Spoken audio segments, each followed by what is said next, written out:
All right, on this week of e-commerce straight talk, the topics we're touching on today, we're going to talk about the summer sales extravaganza, Peloton and their destructive treadmill, going digital, legacy brands versus D2C brands, live stream shopping in a post-pandemic America, and Walgreens joining the last mile delivery gang. So stick around.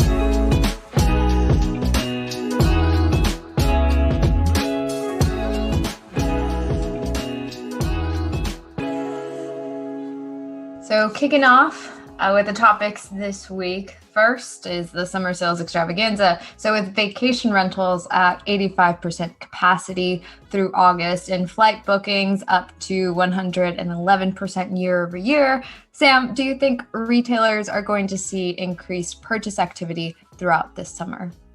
We already have. So definitely.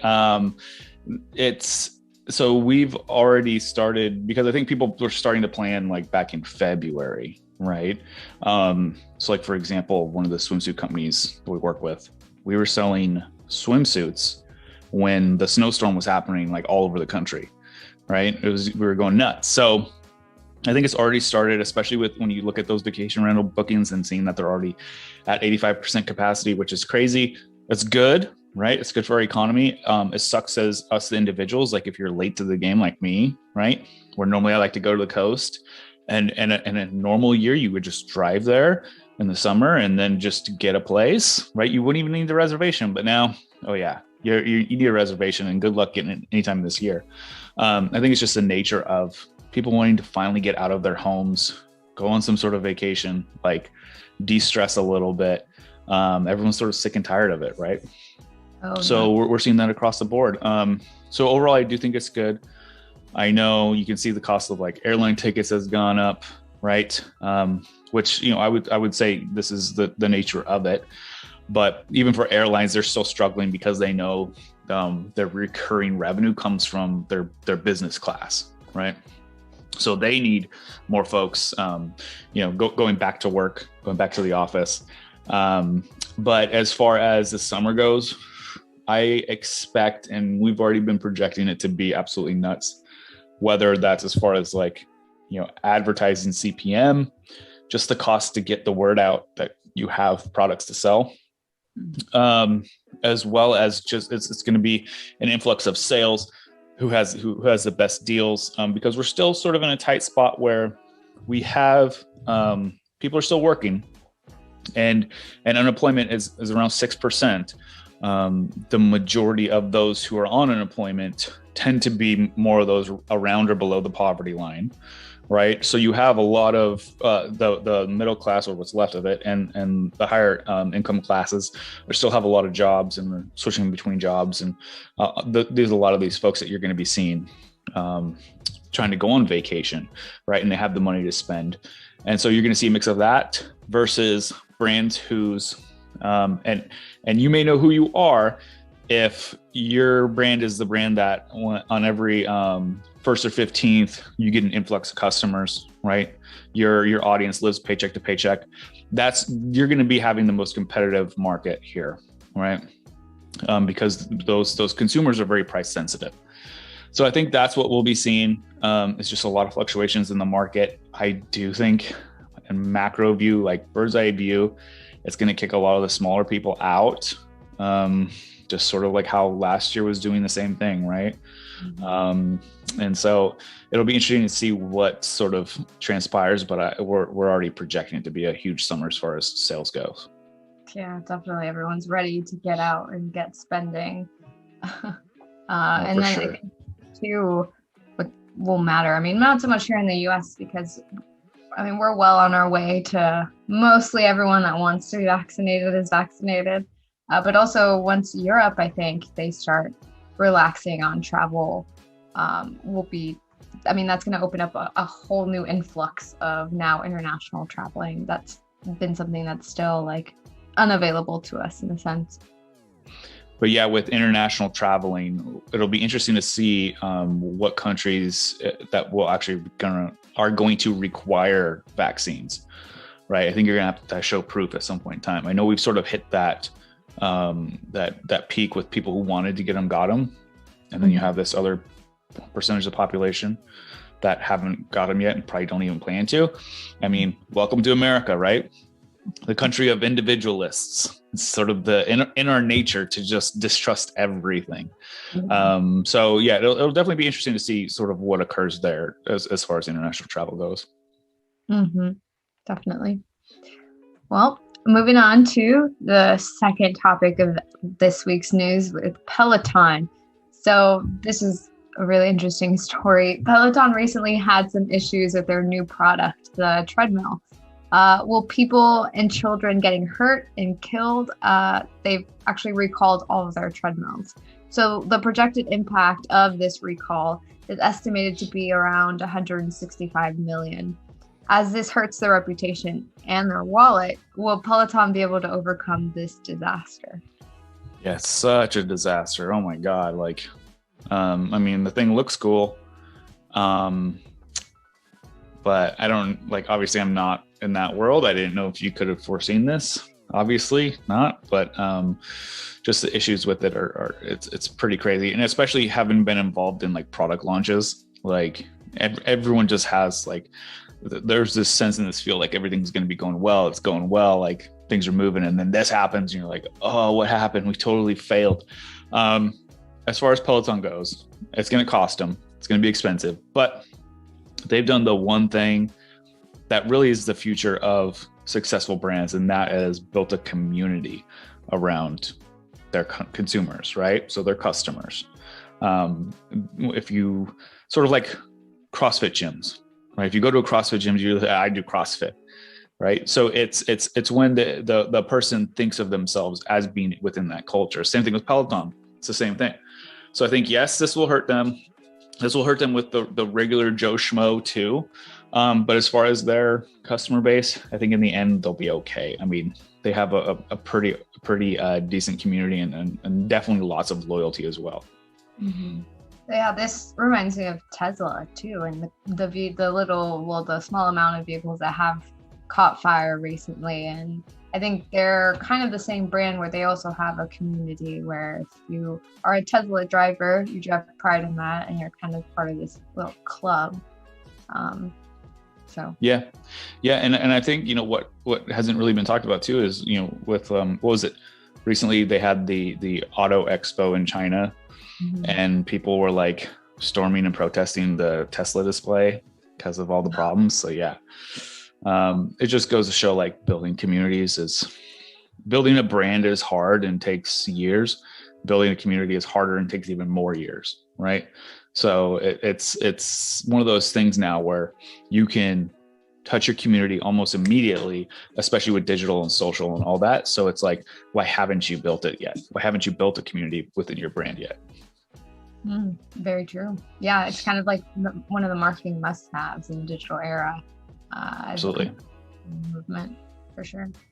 So speaking of the digital era, we have a little legacy brands versus D2C brand competition going on. So not only is the cost of not going digital was the tax that legacy brands were paying, but the playing field has been altered. So as of last week, less than 5% of the users of the latest iOS version 14.5 in the US have permitted Facebook to monitor their device activity. So it seems kind of low. What effect do you think this will have on the smaller D2C brands versus the older legacy brands that, like you said, have put in the years to build in their reputation and their brand? Yeah, all I have to say is yikes, 5%.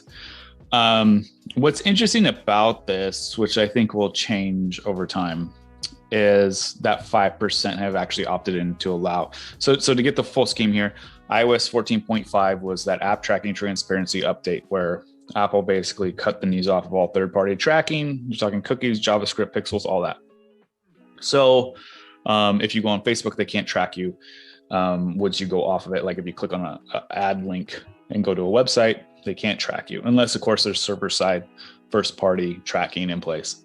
So what they automatically did is if you download this update, it automatically opts you out of all tracking, and then you'll have to opt in. So basically a little pop-up will come up and say, continue to not allow tracking or allow tracking. right? Because of that, what we're seeing is people are having poor experiences with the platforms now, the social platforms, because of the really bad ads that they're getting served. Which it's like, it's one of those things. It's like, you can have some sort of privacy. I mean, I hate to break it to everybody, but privacy's gone. It's over. You're just switching up who has your data. So instead of Facebook having it now and Google having it, it's Apple, right? So you're just sort of shifting who has this data and how they're selling it. With Facebook and the sort of poor quality of ads being shown is really who's the highest bidder, right? And so you're going to be getting a lot of like ads for insurance and warranties, right? Your car's extended warranty, you'll be getting those ads. So it'll be interesting to see over time if that shifts and if people learn that, hey, maybe if I opt in tracking, I can get better ads. However, then there's it's a double-edged sword where, hey, no, I'm being tracked, but yes, you're being tracked all the time by somebody. As far as legacy brands and D2C brands go, previously, and I don't know, what do we call it? The 2010s, the 20-teens, right? It was like you could be any mom and pop, any D2C brand coming out of nowhere and go digital, go social, and grow exponentially. Mm-hmm. We're seeing that barrier to entry is starting to increase more and more, especially with this iOS update, because now you can't it's more difficult to prove your product market fit. It's more difficult to really segment and target those consumers, right? You're looking at bigger segments now, more cohorts. So what that means is for legacy brands, where some of them were trying to go social or maybe a little bit are arguing whether they should or not, it's easier for them to go and join the party than it would be for an up and coming D2C brand, for the simple fact that they already have a brand that was built previously and people know about it, right? So they have a customer base. That's the biggest difference. That's the advantage that they have, because now you're targeting giant segments versus individuals or small groups of individuals. So as far as it goes, like what we're seeing from the pandemic, moving into post-pandemic, is that if you're a bigger brand with more products, you've been more successful. If you're smaller, there's a certain level where if you weren't successful, it was over, right? If you were doing okay, you were doing good. If you were not doing okay, it's like it's going under the sink. The ship is sinking. So that's how I sort of see it as far as legacy brands versus D2C brands. Kind of just the switch has been flipped. Yeah, for sure. It'll be interesting to see how the playing field evens out, if it does at all. Yeah. And that's what I heard a lot too, is that people kind of didn't understand that, you will still be fed ads. It's just not going to be catered to you. And I think people have already seen it. We've already started to see the difference in how we target people, and bigger, more broader groups versus more smaller segments. Mm-hmm. Mm-hmm. And I'm sorry, you cut off a little bit. Did you say that having a wider audience, a bigger audience, they're performing better than having like a niche cohort? Yeah, we're starting to see more success with bigger segments and bigger cohorts rather than smaller ones. Prime example is, let's say you're running ads on Facebook. Try using either a broad setting or a 10% lookalike versus like a 1% or smaller audiences. Moving on to live stream shopping. So according to Forbes, live stream shopping is having a bit of a renaissance, and QVC is still the top dog. So Qurate, QVC's parent company, had its best quarter since its creation in 2018. Retailers including Bloomingdale's, Nordstrom, and even Petco are attempting to make their mark in live stream shopping. Does live stream shopping have a future in the US post-pandemic? Absolutely. I think it's going to become, so like you have that group of people that love the shopping network. Like it's so crazy to me personally, because like, but like there are a lot of, and it tends to be your older audience, but they'll like sit there and watch it all day and they'll buy tons of stuff off of it. Right. I've watched it before. I've seen QVC. I think everyone's sort of seen the shopping channel, the shopping network, QVC, whatever. But even like if you see on Amazon, they're doing that live shopping stream, and same thing with Facebook. They've been doing like live stream shopping. I've seen it here and there. I think that will definitely become a thing. Sort of like, obviously QVC and Qurate have been sort of leading the pack there, but I expect new technology to come out too. And you'll probably be expected to see influencers pop up in there showing off products too. So it'll be interesting to see, but yeah, it definitely is. It's just the nature of how us humans, how we use and interact with technology. A lot of it has to do with convenience. And so something like the shopping network where they're talking to us about the product, and we feel like it's live, and they give us some FOMO, right? We don't want to miss out on anything. So we're like, it's such a good deal. We'll definitely be taking it, So I definitely think it'll continue to grow post-pandemic. I expect it to be like a major thing in the next 3 to 5 years. Yeah. Wow. That would be crazy to see. The only live stream shopping I've tuned into was one that Walmart was doing. And a lot of the commentary afterwards was that if you looked through the live chat comments, there were people that were saying, I had this order put in 2 weeks ago and where is it? Or this product is no longer on your website.